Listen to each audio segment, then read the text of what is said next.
as an international student with F1 student visa, you are not legally allowed to work outside campus. You can only work on campus. If I want to get an accommodation, if it doesn't have a washer in the place, I don't even look. I block that off. If it doesn't have this, I block that off. That kind of I don't even know those places. Present on this podcast. And he gave me some clues on some of the exams I needed to write. See, the conversation about write this exam, it sounds very easy until you get here. The minute you get here and you haven't written any of those exams before getting here, or you are not mentally ready to write those exams while getting here, then that process takes on a different snowball effect. It's an information economy, and it's very individualized. So you have to, before coming in, do all the research as much as possible. But of course, when the rubber meets the road, things will take shape. It's probably not going to go. It can go better. It can go, hopefully not worse. But whatever happens, you would be learning. I thought being a pharmacist, which is one of my most beloved professions, and which is the reason why I was also immigrating, was okay. I looked up the salary structure for pharmacists in the US, and I was like, wow, these guys are earning big money per hour. So it means, man, once Baba reach here now to just call the collect these dollars. I was in for a rude shot. And I think one of the main things that international students have always struggled with is mental health. A lot of international students, have always, had these mental health struggles. But, because of our background, where we're coming from, mental health is not really something that we typically acknowledge. Yeah. A lot of times, some people see you acknowledging your struggles as a sign of weakness. In the school, they carry Baba, a doctor of pharmacy. Me doctor of pharmacy go to wash plate. But boys need one because that's what they do for you. Nobody's saying you. I'm not going to wash plate now. Okay, go wash plate though. If not, okay, go take pay as rent.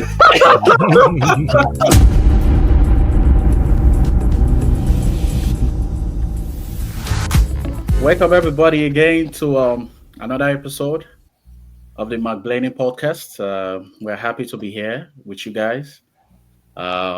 Thank you for those people that have subscribed last week to our previous episode, and we're also encouraging other people to keep subscribing because on this platform we're just here to share our experience while having fun along the way. Last episode we really talked a little bit about our challenges, just to give a little bit recap. But the challenges actually focused on those associated with us coming into the States or associated with the japa journey first before we even got to the United States. So myself, Blessing, Annie, were able to just say about two challenges that we felt was important, and we think that a lot of people can actually benefit from in terms of our experiences. So for this episode, what we're really going to do is just also talk a little bit more of those challenges. But this time around, we're going to look at it from the angle of where you're already in the States. You're already in the United States. So what are the first few things that can become challenging for a new immigrant, a new jackbite that just got to the United States? So what are the things that can be some little hurdles that you have to get over as a new immigrant? So with this episode, I'm going to go first, guys. I'm just going to highlight a little bit of one or two challenges that I faced while actually already being in the States. And if you guys remember, I told you guys I immigrated in 2017 to the United States. I came in 1 year after getting admitted in 2016. And my journey was slightly different than compared to the other two guys because I came in as a married couple or a married man. I came in alone initially, leaving my wife in Nigeria. Usually that's the trend because you don't really know what's going to happen. So you want to go first and to be sure that you're able to settle in a little bit better before you bring in your your spouse. So, some of the challenges which I know I noticed coming in initially was I thought being a pharmacist, which is one of my most beloved professions, and which is the reason why uh, I was also immigrating, was okay. I looked up the salary structure for pharmacists in the US, and I was like, wow, these guys are earning big money per hour. So it means, man, once Baba reach here now to just call the collect these dollars. Oh, I was in for a rude show. I actually did not know. I actually had an inkling because I spoke with Eniola, who is also present on this podcast, and he gave me some clues on some of the exams I needed to write. See, the conversation about say, oh, write this exam, it sounds very easy until you get here. The minute you get here and you haven't written any of those exams before getting here, or you are not mentally ready to write those exams while getting here, then that process takes on a different snowball effect in a very difficult sense. So we had this conversation, me and Andy, before I came. He told me FPG. After you write FPG, you have to write TOEFL. Then after TOEFL, probably do an internship, write NAPLEX and all of that. So I was like, wow, not no level now. She had to just read and write this exam. That was not easy. But he kept telling me, bro, Jacko, ready yourself as you come. Try and write this exam the first year you are here. Because he noticed that if you don't write out that first year, it becomes increasingly harder. But you know, these things, you will never believe it. Or not that you don't believe, you believe it, but you never appreciate it because you just feel like that be pharmacy exam where with the cram pharmacology 2 or 3 days before the exam, just go enter, just deliver stuff. So I thought it was just gonna be like that. Go to the States now. But unfortunately, when I got in, I didn't know those exams were so expensive. The first exam alone, the FPG, which is the foreign equivalency exam for the pharmacy, was 1,200 at that time. You know, so coming in, imagine my scenario. I came into this country with about a couple of millions, 3 or 4 million. I used all that money to pay my first semester tuition fee, left with nothing. So where were I going to see 1,200 to pay for FPG? So I didn't know it was that expensive. Though I've read a little before I got in, but my problem was I didn't have the money to be able to pay for the exams. So that was one difficult challenge for me because the concept of me coming in was while I was trying to go to school, the emphasis was to actually practice as a pharmacist. And I felt, okay, the school was just going to be a stay, you know, where you're still in status, you are not having any issue with USCIS while you are writing your exams. As you pass your exams, finish, do your internship, you begin, you start collecting this money. But unfortunately, that was not the case with me, and that for me was a bit challenging because I discovered that the exams were 5 in numbers that you had to write, and discovered that you had to do internship again after doing internship already in Nigeria. Like, man, so this thing is not just as I thought it was going to be. So I figured out at the end of the day, doing a master program, that 2 years for the master program, if you don't actually have the structured process on how that thing has to go, might actually not be enough. And what ended up happening for most of us that came through that route or had that mindset was you needed to do an additional program while also trying to keep writing the pharmacy exams. And then inevitably that led to you probably going into a PhD program, which was never part of the plan coming in from Nigeria initially. Because the plan coming in was to do a master's. While you're doing your master's, write your pharmacy equivalency exam, do your internship, get into the system, and start earning that bread. But unfortunately, I got here, I saw that the process was very different. That before you can even register for that exam, there's some documentation you actually needed from PCN, which is the Pharmacy Council of Nigeria. So there were a lot of back and forth. Before I could do all those legwork and the paperwork, 1 year was already gone. This is outside of the money. I didn't even have the 1,200 yet to pay for the FPJ initially because when I came in, no tuition, no graduate assistantship, so no tuition waiver. I literally had to get a job to be able to pay for my rent and pay for my food. So that was one of the primary challenges I had, meta holders I had, coming in with the mindset of, oh, you're a head professional, you're going to come into this country, you're quickly going to write your exams and quickly get into the system. I'm not saying it's not possible. I'm saying it's very possible, but I'm saying if you want to come in, it's best you already have a structured plan. It's best you research as much as you can about the prices of these exams, when these exams has been written, what are the requirements that are needed for you to be able to get fully registered as a candidate. You have to have all those facts right. And also, you also have it at the back of your mind that possibly if you want to get it done in 2 years, it might not work because for pharmacy, you have to do internship. So it's I don't know so much about the medical program, but for my own profession, I know that not unless you have a structured plan, it's not going to be as easy as you think it was going to be. So you always come in with the back of your mind that enough preparation is the key if you actually want to go through that part. So that was one of the biggest challenges coming into the country that I noticed that it's not so easy for health professionals from different countries to actually just integrate themselves into the system here and start earning that money. That you have to go through series and series of steps that you might not be aware of even while you are in Nigeria.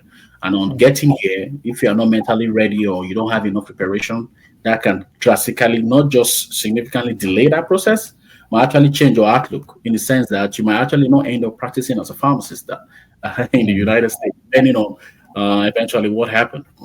So that was one. Then another thing I know, another challenge I also had coming in was I didn't have any accommodation.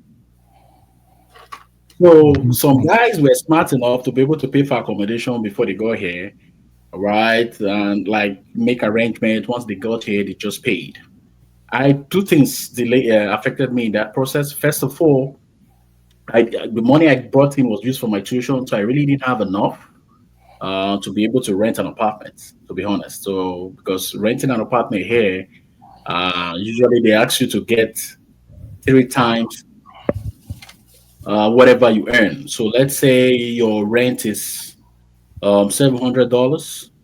So they expect you to be able to earn like 2,100 or $2,100 to be able to give you any house because the mindset is they want to be sure that you're able to pay for this accommodation.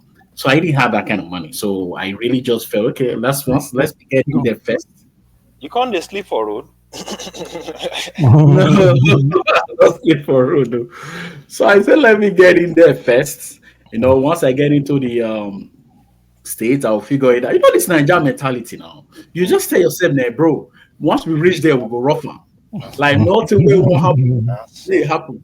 So, but I was really lucky. So what I'm saying is for guys that are new immigrants that are going to a place where you don't have any relationship, that might be a significant problem. So it's best that when you're going to a new school, try to network, know people there, because these people there are going to come in handy, especially for essentials like accommodation and food sometimes.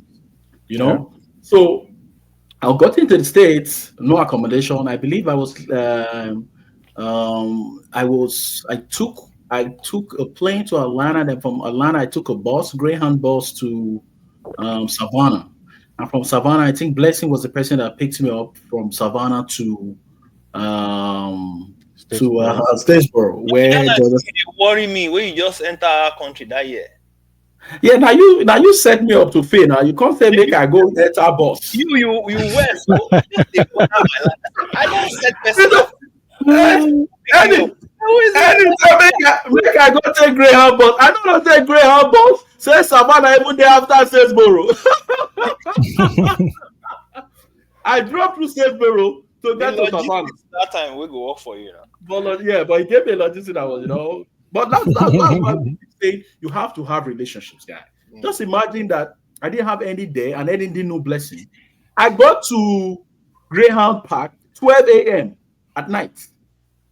And I think it's 12 a.m. that Blessing came. I wait till they fear you with that now. Where they bother my life. Yes, I was like, bro, how would they don't see you from Benin. They don't see you from Benin. Now Georgia, I will conquer you. Anyway. So I was like, bro, what this thing at night, I didn't say, man, relax. See, one of the guy will come pick me up. I said, okay, no worry, no while. I can't reach Statesboro, Savannah's Greyhound bus park. I didn't know that it's about 15 minutes from Statesboro to Savannah. Right? A lot of these things. I mean, we had GPS, but we didn't use it as much back home in Nigeria as we tend to use it over here in America, to be honest. So I really didn't put a lot of those information into the map to be able to see distance, see timing, and all of that. So when I got to Savannah, I say, "Hey, I'm here. Oh. Where your guy?" He said, the guy they come. I said, brother, I've been on the road for 40 hours. Your guy they come. Now I could do that with any because me and any Nobody don't know. send you. Hey, yeah, so what tell me this? You just come put me for street here. And I was honestly, I was tired and hungry. You know that kind trip where we say they'll give you small, small meals in the plane for like it's really not enough. And I got to Atlanta. I really didn't know anything around, so I didn't buy any food. I just bought I think was it Coke or something. Then so I've not eaten anything at all. So when I got to Savannah, I just said, well, make I just stay this bus. Me know, then I can't say they can't look for me as I go find food. But where I won't even see food by as at that time because it was late. It was around 12 in the morning. So I was waiting, and he said that you should like that. He's not the one that is going to be coming to pick me. That a friend of his is coming. So I didn't know it was going to take 1 hour. I kept asking, oh, boy, it's 1 hour now. He said, the boy, they come. You relax. So eventually, Blessing came and picked me up. I think I slept in Blessing place that night, if I remember correctly. No food. Luckily, Blessing made asked me if I was hungry. Funny question. Somebody is flying 40 hours into the US. You ask me whether the guy don't chop. I mean, you have to ask questions. Yeah, he was nice enough to do Indomie and egg. So I had that. Then he had this inflatable bed. So I think I slept in the living room in his place, made Indomie, we ate, and I slept. Next morning, and he came right from school. So we saw Allah, we chatted a while. Then I think he brought Subway, this Subway for me to eat. So, but I was like, then that was when we started having conversation about accommodation because I didn't have anywhere to stay. So I think luckily, I don't know whether it was any or blessing, but somebody referred me to Shun in public health. So I was in Shun place for almost a month. Bro, I was in Shun place for almost a month going to school from there until I was able to figure out my accommodation, get a place, So just imagine that you don't have anybody.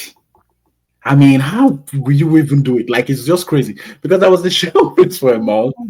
So Sharon will cook, because you brought food quite all right, but that thing can only last you so long, right? Maybe a week or two. Then from the next week, from the third, fourth week, you have to eat. So no money. I wasn't working. I was running around trying to find graduate assistantship. I didn't get any. So there was a lot of things just happening at the same time.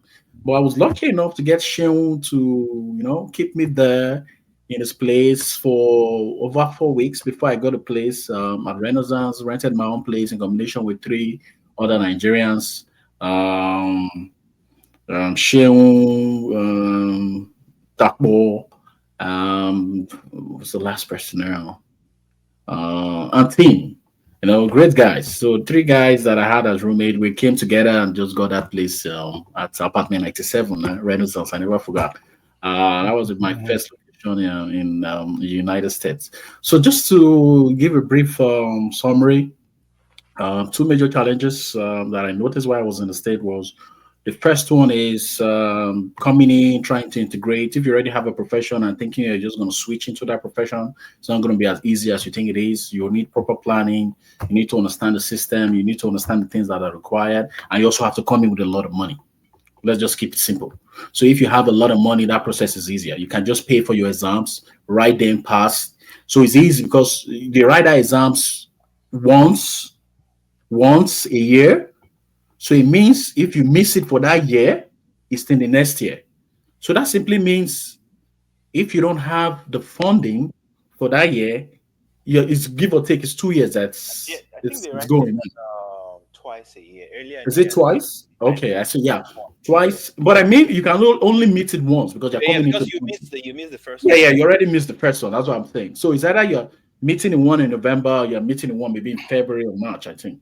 So, and if you don't have enough funds, you can't be able to figure out that process. So that was one for me. Then two, another problem I had was accommodation. But mine was a little bit easier because I had friends already in the school that was able to make my stay a little bit more comfortable. And luckily, I had a job. I was working at a dining commons. So what I call dining commons is like a restaurant for the students in the school. They carry Baba, a old doctor of pharmacy. Me doctor of pharmacy go to wash plate. But boys need one because So pharmacy, what do they do for you? Nobody saying you not What go would wash it now. this is but No yeah. wash okay, it. okay, go wash plate. Oh, if not, okay, go take pay as rent. So I did that for as long till I was able to get graduate assistantship. I did that for like 2 or 3 months. I was what I was using to pay for accommodation. For food, food was kind of less because once you work there, you're able to eat there. That was one of the lucky things. Me, that was lean like this. By the time I started eating dining commons chicken, those GMO chickens, now so back on the fat. So that comes some of some of the two challenges that I experienced. So So I what just That's I will interesting. just give the yeah. floor to my guys to also talk a little bit Yeah, about that, if If you anybody. don't like feeling lost but still want to move to the US, then tune into the Mech Blaney podcast show. Meet Ian I, Blessing, and Ikohi, your friendly guides to making the big move to the US. Whether you're dreaming of new opportunities or reuniting with family, we've got you covered. Our mission? To give you the tips, tricks, and insights you need to navigate the immigration process smoothly. So grab your headphones and get ready to embark on your journey with us. If anybody has any question, I will yeah, I was gladly. even gonna just pick your brain a little bit about the pharmacy conversion exam. For me, because I know a lot of people, that came in, tried to do it. I know, like you also know people that did it and they're practicing. But I think the percentage of pharmacists that actually come in, at least from our side, that end up practicing pharmacy, at least let's say over a decade or somewhere around, I think it's probably not up to 50%. No, 50 is a huge number. Yeah, I think it's Now, not up to 50%. yeah, it is. And I It's think not. for me, I think it's also because it's not as structured. Because I also know a lot of physicians, right, in the US, tons of them, in fact, roommates, friends, like many of them.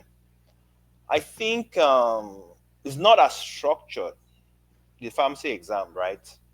And then you have to also do this internship, 1 year of internship. And this will go into something that you mentioned, you know, where do you get the money if you have to do 1 year of internship? A lot of times, if it's not paid, especially because you're an international student, it may be difficult to even get the internship. This is after you've passed some of the exams, depending on the state. Mhm. So I just thought, what percentage? In my mind, I put it at less than 50% for pharmacists. I don't know for doctors, but yeah, it's kind of like very, because I had a lot of people call me. They say, "Oh, I heard I was doing this exam. I've passed this exam. What happened?" They said they've been in the country before me. They started this. So it's just an interesting Yeah. one. Yeah. And This one. just to add to that, I know our sample size is small, but if I look at the number of pharmacists in GSU that we know, both of us, Mm, I think there's only two persons that are practicing that we know, right? And I think if you look at before this, so one was a little bit earlier mm, because the advantage that person had was there was a support system around that person, whereby even when the person was doing internship and there was already another support system that was bringing money into the house. yeah. So wasn't really Provide. worried about the financial aspect or the financial costs associated with the program. Then the other person that we know eventually took 6, 7 years to be able to start practicing, which Mm, was about the same time everybody finished PhDs.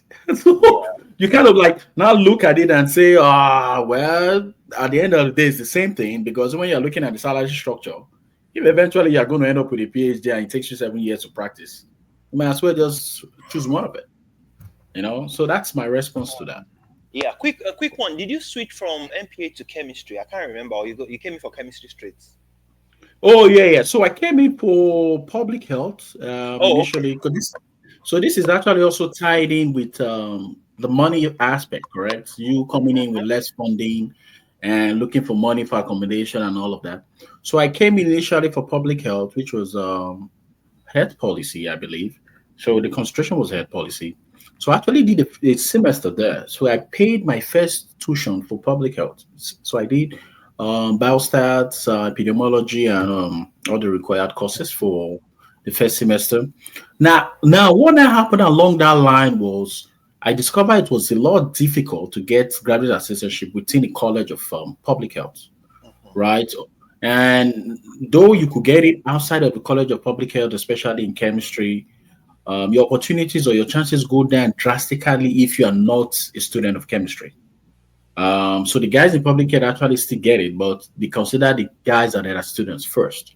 So was talking with one of our common friend, DT, because he was already in chemistry. He came in and did a similar route. He came in for public health and eventually switched over to chemistry. So we had this conversation and we're like, bro, these guys always have funding. And as a pharmacist, chemistry is one of our strong points because you're talking about the synthesis of drugs and all of that. So I was like, and I said, is there a chemistry program that has a pharmaceutical concentration? He said, yes. So I looked at it and I was shocked. They actually had a chemistry program in GSU that had a pharmaceutical concentration. I was like, really? So I went in and I spoke with the graduate admissions person, Dr. Michelle, very nice woman, came in, sat me down, said, let me look at my credentials. Then I already did the ECE credential Oh, evaluation. oh, nice. So she looked at it and I'm like, wow, I didn't know you have a farm deal. Like, oh, we'll take you. All you just need to do is send in an application for January. Usually they don't take people in spring that much. Because I True. came in fall. So she was saying we'll take you in spring if you want to join the program. That we're actually looking for people that are actually pharmacists. Because we feel that the program is actually geared more towards guys like that. So I applied for that program where I was working in public health, working in dining commons, serving and doing all that chores. Then when I got the after the application, she told me to go to the person in charge of the lab. That they have opening for TAs, but that's not like a graduate assistantship. That's just a regular TAs that you get paid per hour. So she said I'm coming into the program. She would like for me to get that experience first. So and that was what I also did in fall. So I worked 2 months in dining commons. At my last 2 months for the fall semester, I was working in chemistry as a TA. So I was being paid per hour. This was not graduate assistantship at all. So I got that role. Then in January, I now officially just left public health, transferred my credits to chemistry, and started with the pharmaceutical concentration in chemistry. Yeah, So I I just like funding for the duration of my program. Yeah. okay. Yeah, so you finished with that degree. Yeah, it was interesting because there was that thing that we knew about, farm. I said farm chem about chemistry. Farm chem is pharmaceutical chemistry, and that's what we call it. But anyway, about chemistry then. About the funny, I also had that opportunity to switch, but I did not because I think in your case, I remember you still you like chemistry more. For me, I enjoy chemistry, especially OChem, but at that point, I was already, the health policy thing was sweeting me instead of me to go and collect money. But things worked out. I stayed there, and I kind of like that I stayed there. But at the end of the day, I would want to say it looks like okay, there were a lot of challenges for you, accommodation, money, and everything. But somehow maybe you would still say things were working out in one way or the other, Yeah. whether through friends or through luck or through hard work. You did your bits at every point, but it's like things were working out in ways maybe not. You did not do the pharmacy thing in the way you thought you would do it, but doors were opening in ways that was still helpful for you. How do you use? What do you think? Yes, I would say that. I would say I think the key learning is here that regardless of the challenges that you experience coming in, you just have to stay the course and ask for help. Those are the two biggest things I remember. Like sometimes it's so easy for you to get very, very down on yourself, especially in the US. Why is that? Because if you come into a situation where, unlike Africa, where you have in strong support systems, where people genuinely care about you, if you're having a problem, somebody can just randomly come to your house, check on you, and ask you how you're doing, or just spend time with you and even offer suggestions. In the States, it's not like that. If you don't have friends that you guys are close knitted with before coming here, bro, it's a little bit tricky. So I believe coming in, you just have to. The challenges are always going to be there. Stay the course and always ask for help. Because I know for me that helps a lot. Even with all the connections I had, if I've not really open up and say I was having problems paying fees or paying accommodation or doing this and saying that there's no funding or where are the avenues available for funding. You might not have told me about DT, and I might not because I didn't know Dotun from anywhere, right? I met Dotun in the States. And I made that from asking from association with friends. So you just have to stay the course and always ask for help, regardless. And I think those are the two biggest keys for me, that eventually I was able to um, move past that initial challenges that I experienced. Yeah, I mean, absolutely. And I think one of the main things that international students have always struggled with is mental health. We've always, a lot of international students, have always, had these mental health struggles. But, because of our background, where we're coming from, mental health is not really something that we typically acknowledge. Yeah. A lot of times, some people see you acknowledging your struggles as a sign of weakness. Sometimes they feel like, oh no, you're a man. You got to just man it up, do whatever you have to do to, other people have been going through it and they've been succeeding. So why are you different? You know, and just do whatever you have to do.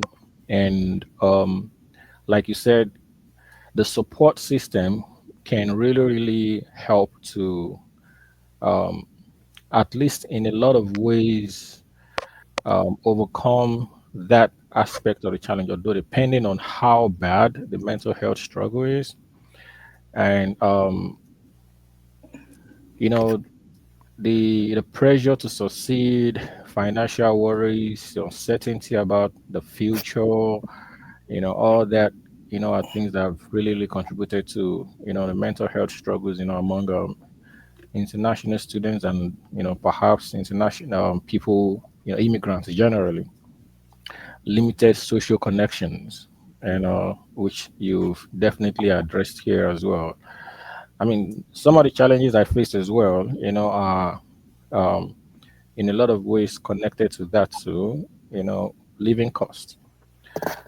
In the last previous episode, I made mention of issues with tuition and being able to pay, for pay the school fees and all that coming in, because the first year I didn't have any funding support from the school, Mm. except the waiver that I got. Um, while it was very, very horrible, seeing other students coming in and being able to access graduate assistantship. They have graduate assistantship, and for those who don't know, with as a graduate assistant in most schools, your tuition is covered, but you have, in exchange for that, you have to work, for the school or the department or the unit that is paying for your tuition. And of course, you get stipends at the end of the month as well. So for the first year, that was not available for me. And for those who have it, it's from the stipends that they're able to pay for their living costs, for their housing, feeding, and miscellaneous activities, for the month. It's not a lot of money, but as a student, of course, you live within your means, and you try as much as possible to use whatever you have, to get what you need and want. So living costs, the very first year coming in, even after the first year, eventually when I got graduate assistantship in the second year of my master's program, it wasn't still easy, you know, um, surviving on the very, very little stipend that I was, getting, because chemistry, I think you guys were getting up to $1,000 per month for stipends, and other Yeah, I mean, departments. about 900. We are the biggest boys in Georgia Southern. So other departments, and other, maybe if you're working in an office, because then I think I was in nursing, school of nursing. That was the first place I got $700, I think. 750, Yeah. before taxes. And Hmm. so And imagine 750. How did we survive, man? Like, I'm just thinking about like from $750, you're gonna pay for your housing, pay for your feeding for the month, clothing. Like that's why I see a lot of times like people can't even afford to buy new clothes or new shoes, so you keep wearing, whatever you've been, I think you you know. pay a small Mm. portion of the small portion that you pay, some international something of that tuition At the itself. beginning of every semester, Yeah, you Yeah, must. you still pay, exactly. You still pay, and yeah, health insurance some too. fees. Yeah, health And, insurance. and Mm. technology, yeah, they call it technology fee plus health Yeah, insurance. yes. Yeah. So imagine from $750 before taxes, squeezing Yep. all of that out for like how in the world would you survive? Miracle workers. That's what I working Yeah. miracles with the budget. Yeah. So, living as an international student, like definitely you learn to live on a budget. A lot of times, people get support from maybe from home. Those that are able to maybe they have some money and that's still left over, they're able to still get some support from that. But there are other people who don't. They don't have any other support. That is just their hope. That is just my dad paid my tuition and everything the first year. The second year, I told him not to bother. That let me take care of myself. Since my tuition was already taken care of, let me start hustling.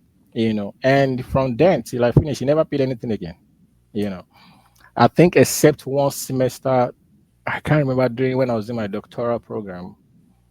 I think there was one. I think it was in the summer or something. I didn't have any no tuition, nothing to cover me then, and I was just stuck. I had to like call my You man. have to reach out. I have to reach out, man. Like Sorry. I mean, so I mean, it was very happy to help because like for 2 or 3 years, before that, I haven't asked him for anything. I've been sorting myself out. I think for some programs for public health at Georgia Southern, it was 1 year. I think for those in engineering, IT, and all that, the LPT is able to get up to 2 or 3 years or so. A STEM Um, program, right? Yeah, yeah, just to clarify, for those guys at mm, STEM, which is science, instead, technology, engineering, and maths, you yeah, actually have 1 year with a 2 year additional option. So okay, you can do 1 year and extend for additional two, making it a total of 3 years for your yeah, optional practical optional training. train, yeah, Yeah. yeah, But for public health in Georgia Southern, it wasn't part of STEM, the STEM I- program as at that time. If I will So add to that, everybody for public health had just 1 year. yes. If I will add to that, because of that, this is very, very important. And it happened to one of us. She had two mm, options of coming into the country. She came to Georgia Southern. She didn't know that the program at Georgia Southern didn't have STEM. Oh, You shit. understand? Other schools like at Texas A&M, Mm-hmm. epidemiology in public health, biostatistics in public health, environmental health in public health were STEM, but health policy and community health were not. So it's important to not only know that, oh, in general, STEM programs, make sure that that school, they filed properly or they filed what they needed to file with the USCIS. That's the process. And they were approved. Generally, I think if you're doing engineering and maths, I think that is almost a given. But No, I guess, that's almost but I automatic. guess you still need Yeah. to check with them. A Mm. lot of yeah, schools, absolutely. epidemiology, biostats, environmental health are STEM. I even heard maybe another school might have even health policy as STEM. I don't know how they design their program because so that's very, very important. And she knew this like maybe two semesters into the program because you just take it for granted. So yeah, I just Yeah, want to Yeah, because public health is science. yes. yeah, So you don't really think about it that it's not STEM. Because STEM is Well, actually especially environmental health and the yeah. I remember then, when I was a president for Public Health Student Association, we actually met like with some other students. We went to meet with the dean of the college and had a conversation. We had a meeting with him concerning, that matter, regarding programs, College of Public Health programs at Georgia Southern University, and why we need them to work on getting it um, as a STEM, as a program. STEM program. Yeah. Mhm. And the thing was like, oh, there is nothing they can, they tried from the beginning when they did registration, when like I think there's a code that they use in registering the program with the Department of Education, and the code that was used, when they got their accreditation, is such that it did not fall under the STEM programs. And he said there was nothing they could do. We try to push, but he said, it wasn't something that it can just go and change automatically. I don't know about now if it has been changed, but of course, this almost 6 years, I mean, 8 years ago, now we had, man, it's almost 10 years actually, that we had a meeting with him, and he said, there was nothing that could be done then. So, yeah, you're very right. Anyone coming into any program, you want to be sure that, if especially if you're a science-based course, you want to be sure that the school you're applying to is the programs are officially, STEM programs, and you have the opportunity to get one, then plus the 2 years optional OPT, because that is the time that you can legally work Mhm. and make money, not as a student. Now you can make like real money, and at least that can be a background to your life going forward. Like that can help you, as a launching pad, and so it's very, very, very important. Like for me, even the OPT, that was 1 year. I struggled. I couldn't get a place. I was applying, applying, applying. I went for interview. I remember I went to different places here in Atlanta just to get OPT, paid and unpaid. Mostly paid. I was looking for mostly paid at the time, but it was just hard. And that's when at that point I just decided that, what, I think I would just I for a few months I did some unpaid activities with the Georgia Department of Public Health, and then you know focused into business. Went more into business. Definitely, it's very, very, I mean, the key thing is, the most important thing is for people to know what is legally, what's legally permitted, within their visa restrictions. And one last point, regarding post graduation uncertainty, regarding jobs and employment. Um, a lot of students struggle to find employers that are willing to sponsor work visas, after graduation. And I mean, that was one of the areas that I wanted to go to initially after my master's, thinking I was going to be able to get, maybe organizations that would, absorb me, and, perhaps you know, um, sponsor me beyond H1B. But it was very difficult. And it got to the point where I knew that, okay, the next thing is to go back to school, just to remain in status. Because as soon as that 1 year OPT is over and you're out of status, you become illegal in the country, and they expect you to just, leave. So the best thing to do at that point was to find and, find a way to get back to school again, which was what I did, and then went back to, start a doctorate program.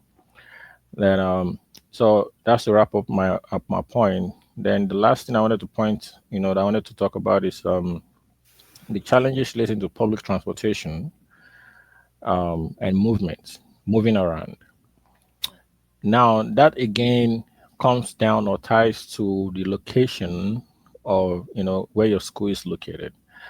Mark definitely would have, a better perspectives, because he has been, he's schooled in, the two settings. But for me, I was in Statesboro for my master's and my doctorate program. And fine, at some point, eventually, I was able to maybe get a car and, to be able to move around. But before then, moving around was very, very difficult in a place like Statesboro. You want to go to the store, you want to go to Walmart to buy, groceries. On Sundays, you want to go to the church. You they have some events happening somewhere, and you want to go there. You know, you're not able to move anywhere. Like, Anyway, you can move. It's just that boys don't get money for Uber. I mean, of course, you can move, but I mean, as an international student, So how many international students can everything afford boils down to Uber? funds. You know, so big, but it's like, because the bus is only available to move within the campus on Mondays to Fridays, right? On weekends, there is no bus provided by the school. Now, if your school is located in a city, a big city like Atlanta, like Georgia State, that Mark, attended, you have public transportation, and you probably would be able to, use subsidized, those subsidized public transportation to, get to from point A to point B. Yeah, the Now, school actually depending gives on you where a you're card. going to. The school gives you a card. Like Georgia State and Yeah, Malta has a oh, relationship. okay. So you can get like a Malta subsidized card from Georgia All right. State. Yeah, yeah. Good. Just to buttress the Yeah. point that Yeah. that's the Yeah. advantage. Yeah. So that's another advantage, like being able to, especially for those that, again, are very, very active, and, they are activities kind of people who want to be at, different places. And um, when considering where to apply, those are some of the things you might want to, put in mind. Now, if you're the type of person that you just want to be in a quiet place, you don't want any disturbance, you don't want to go anywhere, you want to just come read, study, when you're done with your school or your education or your program, whatever, you move on with your life. The probably the best place for you to go is a student in, I mean, a place like Statesboro, Georgia Southern University. It's a very good place for people that just want to focus. They don't want any problem. They don't want to be distracted. You know, that's my opinion. Um, but if you're the type that is, you know, you love life, you love to enjoy life, you love to, activities, Friday weekends, Friday nights, Saturday nights, you want to be out there, Mm. you need to be in the city. You know, Mm-hmm. you need to be I in the agree. city to be able to, do easily do all of that. So but again, for those that are able to afford it, if you have the money, you can try to maybe come with some money to maybe get a small car to move around. For those again that are able to plan for that before coming over here. But there's not a lot of students that definitely would be able to afford that, because getting a small car here to move around as an international student, you're looking at $5,000, $6,000, which in the current currency rates, that's a lot of money. You know, it's not the ideal thing for majority of international students, coming into the country based on my experience. Yeah, so those are the points that I wanted to make. Living costs, post graduation uncertainties, public transportation and moving around. You know, Yeah, so that's what said. Just have one or two questions before we give the floor to Annie. And I know Annie might have a few questions too. You said something about why before you got the GA you had issues with living costs. So did you have to work like me, like probably like I was saying in dining common? So do you have to do any TA job to be able to survive during that period? How were you paying your living expense? How were you paying your rent, taking care of your food? the first year I had no, I wasn't doing anything. My first year I was not doing anything.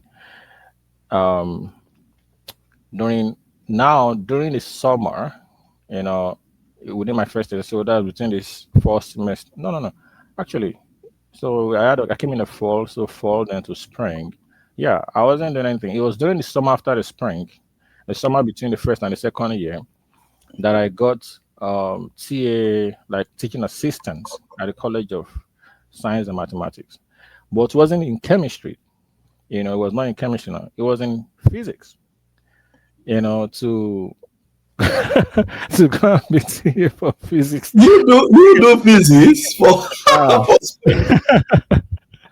that was the toughest. Baba toughest just period talk of say my life. Enjoy am, oh boy. Baba P just talk say he do physics. Oh, say yeah, I did it. I did it. I know how to teach physics. This kind of exorbitance thing that you just have, man. I can do it. I can do it. I can do it. I can do it. Where the this is during that, it was during the summer then, for students that are taking summer classes, Mm. because I had to go through notes.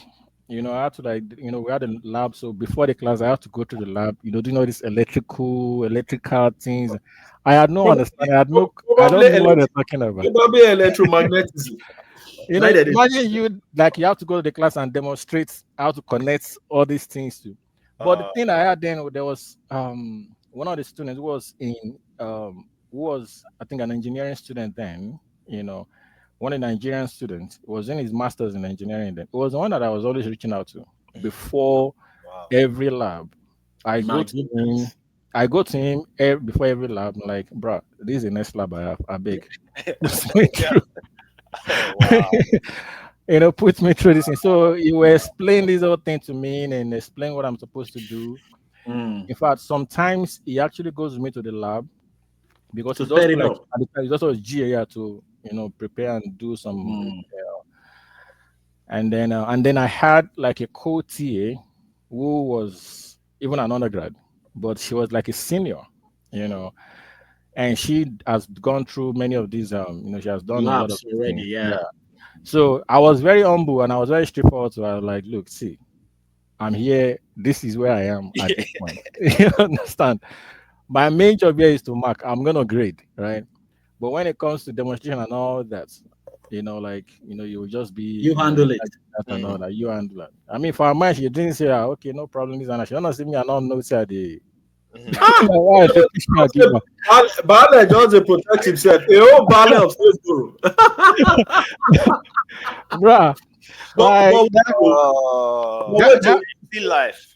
But so eventually, but guess what? The thing there is eventually, like I made sure, like the grading, and I mean, we had like the instructor for the class he was a very nice guy as well. Like he gave me, of course, before he gave like everything that I need to know, and then I always go back to this my other guy. When I'm doing a grading, like Alpha, she had a run and watch. She said, okay, this is good, this is good, this is good, this is good. That was how I survived that summer, Wow. and there was a time I could have. There was a time I also applied for. There was one of the semester I applied for softball umpire. Whether they find work. I don't know anything about softball. I don't know the game. I don't even know anything about softball. But they go apply for umpire. No man. No. All of us full No. inside the hall. Oh, they talk, talk, talk, talk. They said the next day, will come the Yeah. field. Now for field, they won't come do interview. Now so I not go again. yeah, Like I won't show you. not yeah, even go disgrace my mama yeah. for Yes, this. so I did something similar for NFL. NFL flag referee. I had no idea what NFL was before I got on stage. But I think my question is before that summer, how were you surviving? Because you say you didn't do anything for 1 year before the summer.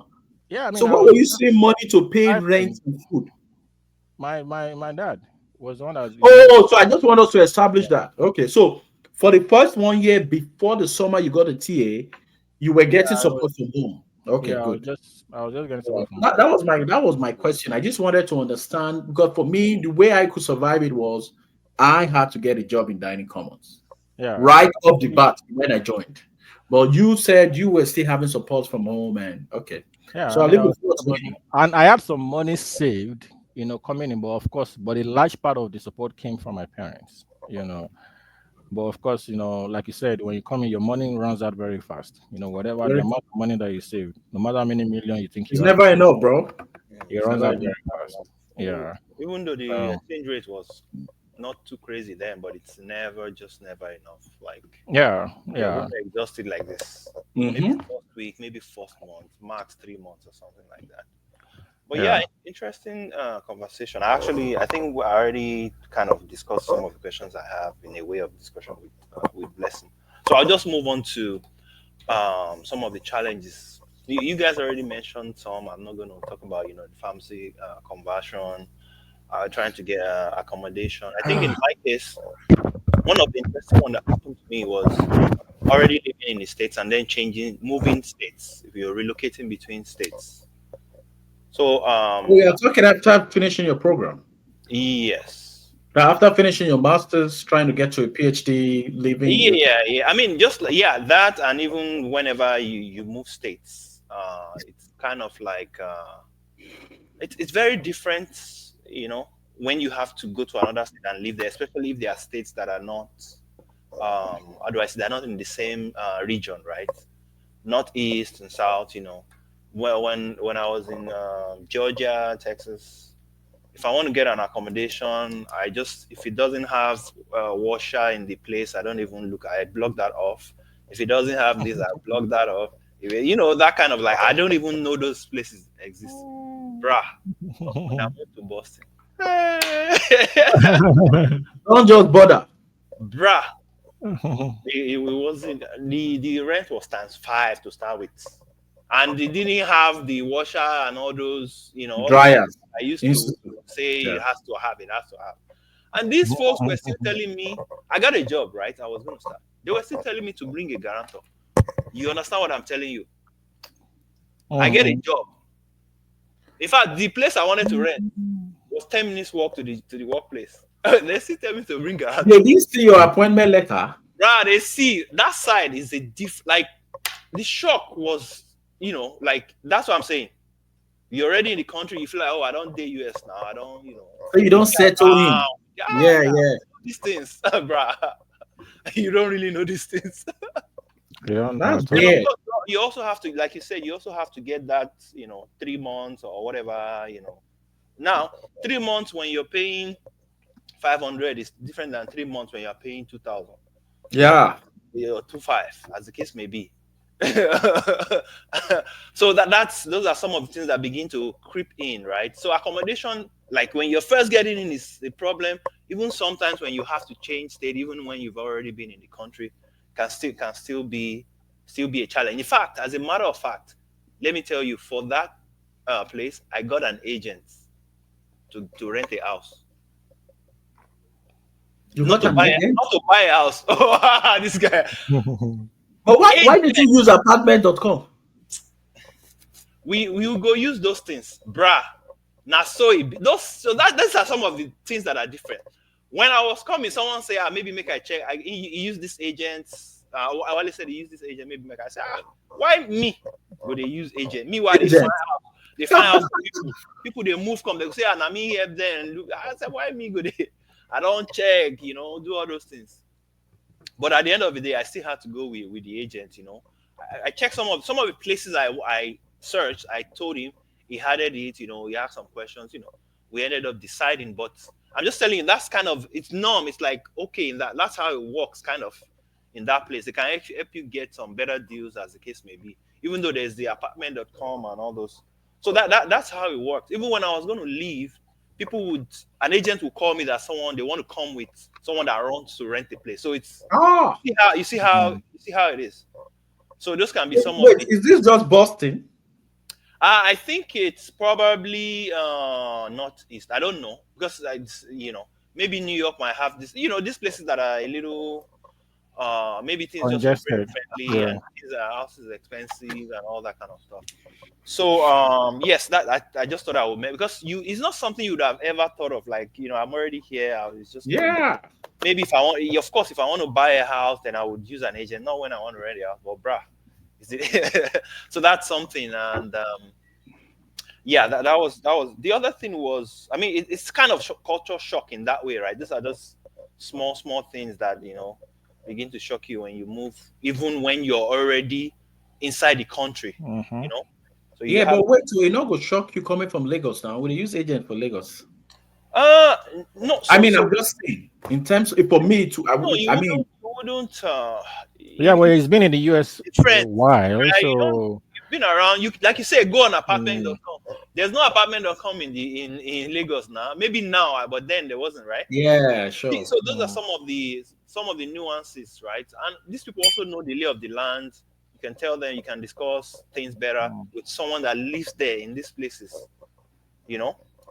So that's one. The other one I wanted to talk about, which is it's related, but it's a credit card and the finance system in this country. You know, in Nigeria now, bruh, you go also save your money, buy your car, you own it. You also save your money, build your house, you own it. You also, you know, that was the pathway, right? This is, forget say whether you try pay tuition and all those things, blah blah. Yeah, that one you run through that that thing. So, you know, I got in, I knew about credit cards. I mean, I knew the name, that not like I knew credit cards. So I spent the first, you know, 9 months, 1 year studying credit card. You know, I like this finance and things, trying to understand. Okay, I say, okay, this makes sense. This all that story. Until you collect the card like this. That's what they use out. yeah, I go pee. you now start having better understanding of what is happening. But Mm. even then, when you continue living in the country, you start to understand. The first thing that happened was, I think when we were in Statesboro, then we went to Toyota. Now me and JP go, we just play go. So he was checking out Prius. I was looking at the Lexus 350. That car too smooth. Then let me test that thing now. Wait, what's your problem? Why you dey squeeze face? Me, You listen You to get mine now. you listen to this guy. That's bro. where they struggle to pay tuition. They go price Lexus. Bro, Toyota Lexus for dealership. price, guy. Bro, that is You dey see this Nigeria mentality we will get. no, When no, you no, say no. we know they fear But anything. you have to. I mean, I'm trying to say when we know they fear anything. Like guys never fit chop finish. Just say, oh boy, more don't go dealership. No, Just go go see how much. Bro, So these people and say we go need buy How this much car car later. cost? Oh my god. bruh. I think I remember how I felt driving it because it just put me, say that my car for the Benz why they drive for night. That balance, I say, man, can't be this. Bro, what now happened was, they put price on it, right? See where the finance they come in. They put, I can't remember what, I think it wasn't new. I think it was 25,000 then. But now they don't say, oh yeah, come in, let's run your credit. I never ever get credit. $5,000. Yes, then. Then. They see say boy, they see those boys get mental issues. Boys they go price car of 25K. What's They him I have go their do? tuition. What's him I go Their do? tuition, oh. The you problem never of know, tuition man. there You and all never those know. things here, Oh, God. But Whether they man, play shorts, you don't know. when the finance come in, so there was a sticker price on it, right? Ah, So man. we're now caught in. They were now like, give me your credit. Let's run it. Let's run it. I said, I kind of knew they would do that, but I never even get a credit card. I never start to work. And then the guy say, well, I just can't check now, so maybe I go check on later.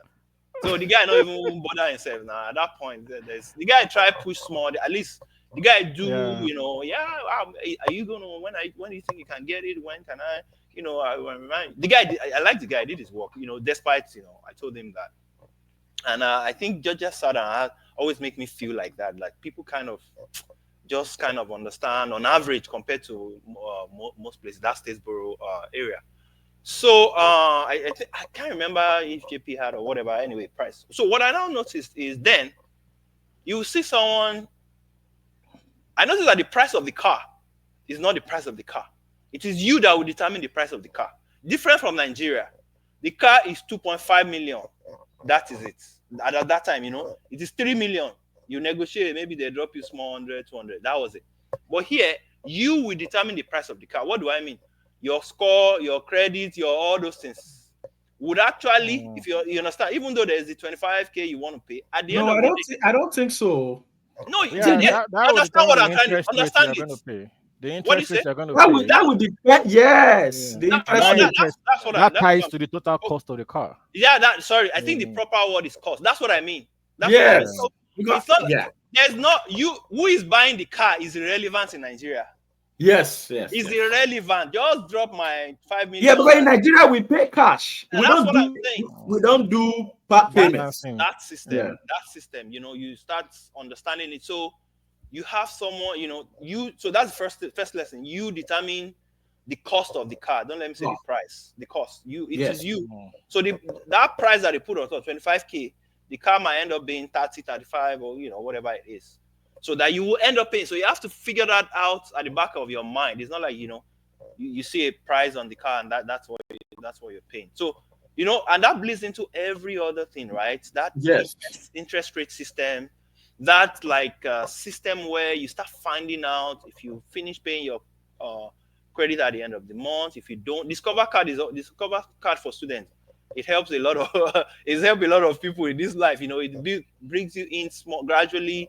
You can start building stuff. But if you don't finish paying at the end of the month, you pay all that thing. Like it starts chipping away at you. Then you start having credit scores, and now your score would determine the price, the interest that they will charge you, on virtually everything.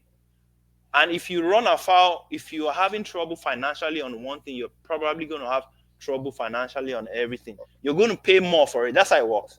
The algorithm is that you're a riskier borrower. So you have Yes. to pay more for it, even though you don't have money.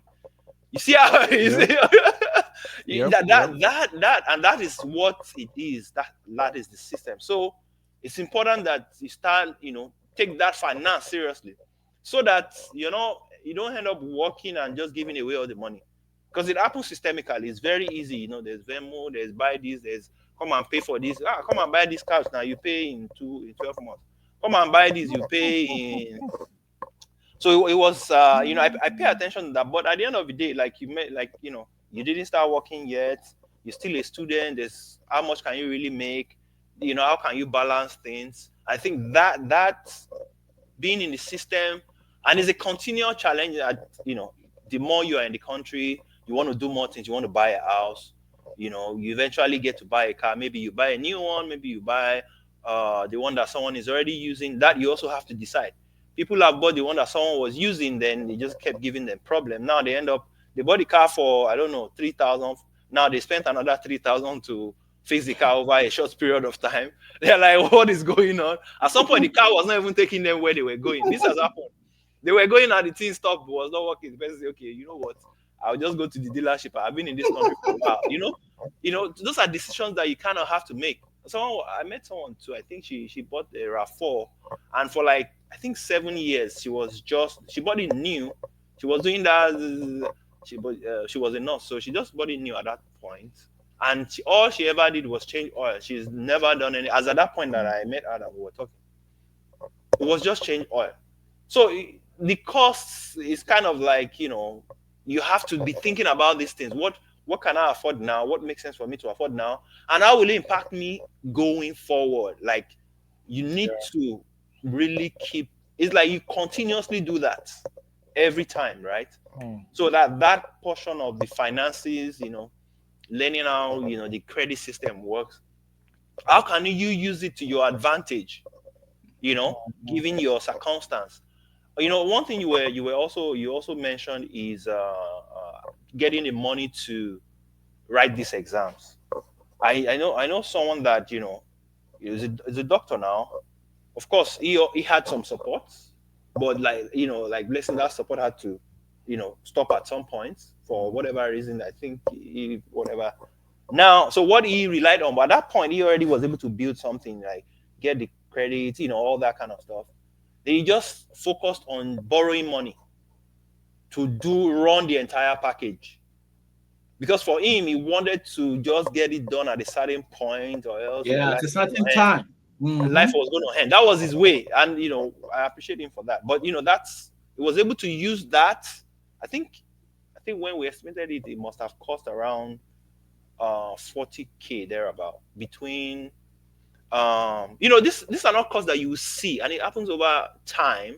So you're paying for exams, you're buying materials, you're traveling for observership, you're applying for the exams for the after you even pass, then you have to apply to schools, a lot of schools. Placement, Each application is, I can't remember, maybe 150. I can't remember, but it adds up, because we always do this financing. So I always kind of help. We look at things together, throughout the period. Imagine, but if they say, it's going to cost you 40K, say, like, what will I get it? What will I do? And all that. But he also had that balance, and he was also so very open. He will ask people. At the time, he was not really into finances. Now he's even into it more than me, So that's one. I think it's a constant challenge. Also, because the other thing is, you start living in the system.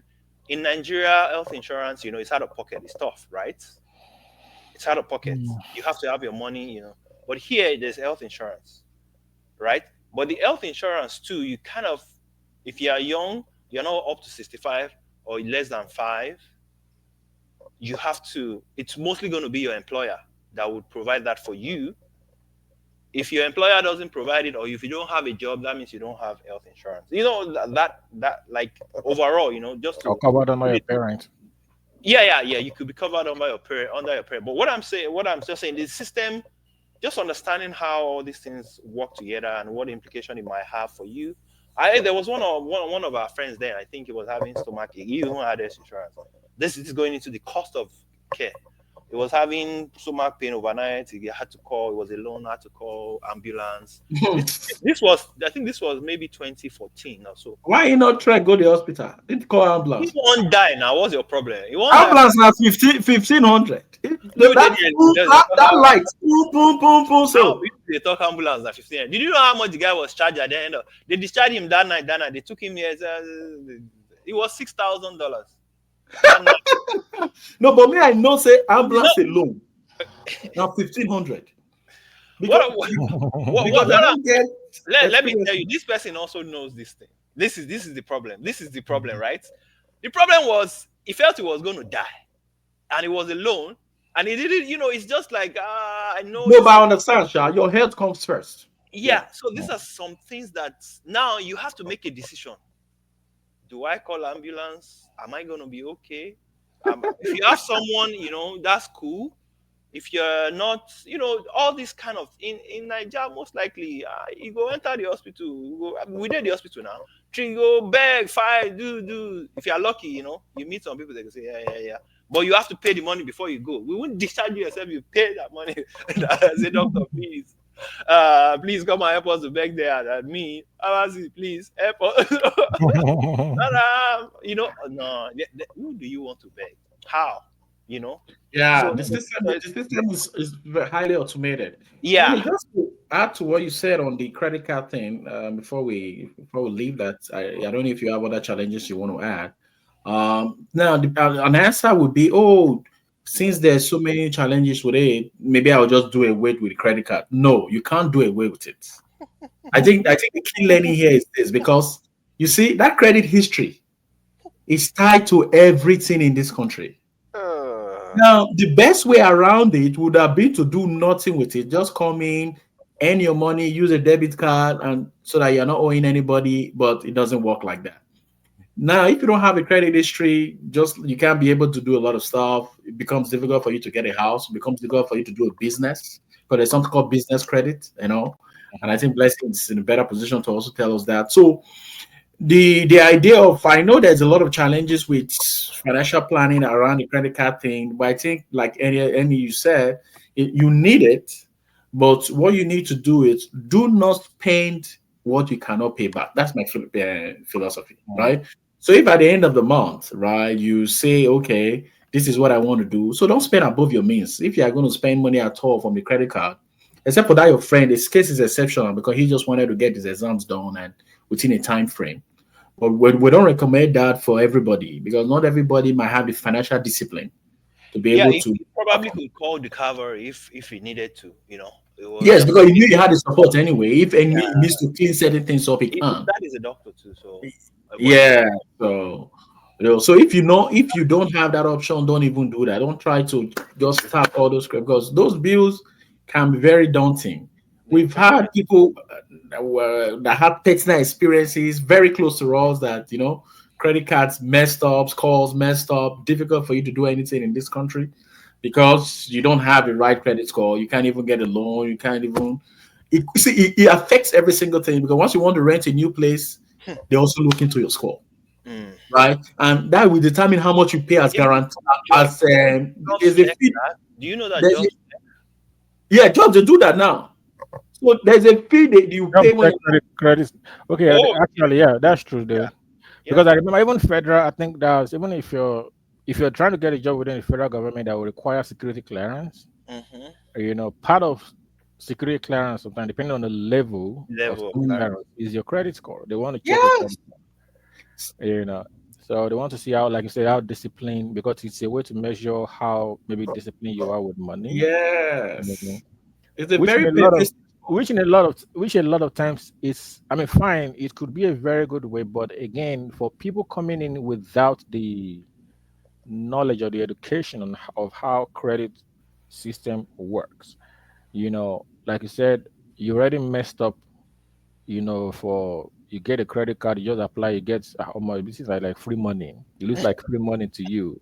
They give you $1,500 or $2,000, like you can just use and do whatever you want.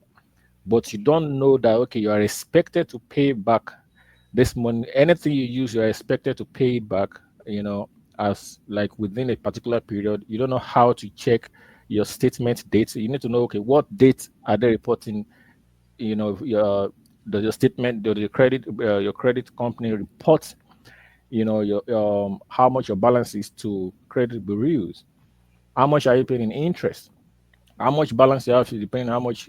It happened to me because at some point I sat down, I looked at all my credit cards, and I figured out that every month I was paying close to $500 to $600 in interest payments every single month that I was getting charged. $500 to $600 every single month. That when I sat down, I was, what is going on? Because you know the thing there is you feel like oh you have time, but you know all this You don't. money and the more the larger the more they increase your credit um Your line, limits. your limit, the more Ah. trouble you get into because it's like if you are not able to pay back, you think oh you have access to more money. You know this particular topic is something I think we should actually dedicate a Yeah, whole yeah, episode to. absolutely, You know absolutely. to talk about the credit So that we, system. yeah, so that we don't Yeah, digress too much. You yeah. guys are, because we all have personal experiences with this. Now, for Blessing, he's complaining about paying interest of $500. For some of us, we were actually reported to the credit bureau, and our score went down because because we were owing money. So let's not even go into all Yeah, of that. yeah, yeah. It's going Everybody, to be an interesting one. everybody has like Time. by Another the time. time I start talking now, Another time. everybody will close their ears and like, my God, how do you survive? So so let's just wait. I will dedicate a particular episode to credit and possibly handling money expense while you are Yeah. in the United States, how to navigate certain things, some pitfalls to avoid that we fell into personally, so that people don't fall into that same pitfalls. Because these people can be funny. You are not paying consistently, you are just paying the minimum and you are still increasing my credit limit. I don't understand the rationale. I Me, I don't understand, understand the I rationale. don't understand the You are rationale in behind the that. web. They If want I to was make sure you are really, really in there for a long time. There's a limit. You see what I'm saying? If I was paying the whole money I was using, it's Uh-huh. understandable to increase my credit limit. How do you be paying minimum interest and you are giving this guy many more money? Because you want to keep collecting that interest consistently on that Perpetually. person.